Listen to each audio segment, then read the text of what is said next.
Un'interessante iniziativa oggi che parla di trattamento economico sulle funzioni locali 2016-2018 dove partecipano tanti iscritti. Sì, è un'iniziativa per illustrare il nuovo contratto nazionale sulle funzioni locali.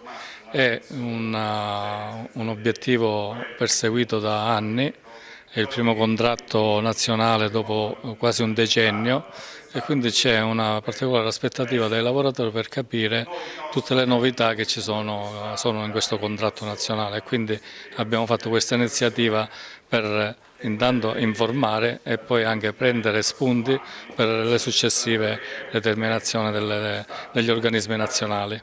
Quali sono i principali argomenti che prevede il nuovo contratto? Sì, ma intanto abbiamo l'aumento contrattuale che è di 85 euro medi, nel nostro caso saranno medi sulla B3, sulla categoria B3, e poi abbiamo numerose altre novità.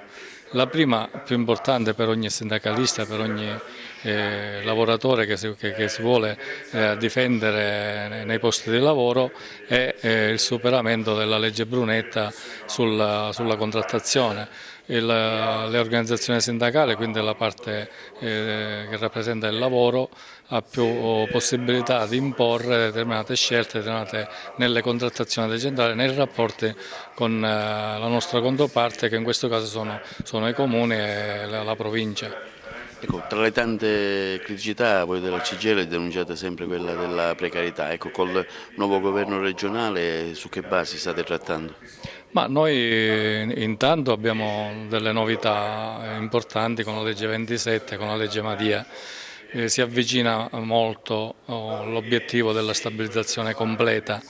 Abbiamo la possibilità del finanziamento della Regione che conferma fino al 38, nel 2038 il finanziamento fin qui dato, e quindi bisogna superare alcuni aspetti ancora che non permettono la stabilizzazione completa, e su questo sia i lavoratori che le lavoratrici hanno più volte manifestato e abbiamo ottenuto dei grossi risultati. Oggi partecipate a questa assemblea pubblica di lavoratori dove discutete appunto sul nuovo contratto relativamente ai lavoratori pubblici.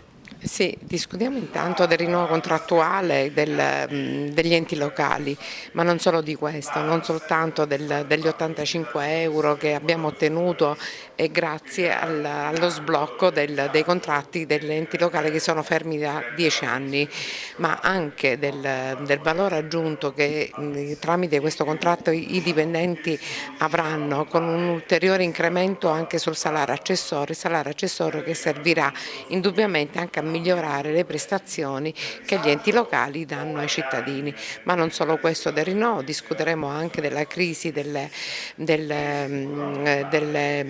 liberi consorzi e del precariato. E appunto proprio sul precariato la CGIL anche nel confronto con la nuova amministrazione regionale come intende agire? Già noi abbiamo avviato un confronto con l'assessore alle autonomie locali Bernadette Grasso per quanto riguarda il precariato. Già la settimana scorsa abbiamo avuto un incontro con l'assessore e stiamo cercando di capire quello che andrà nella finanziaria per quanto riguarda i precari.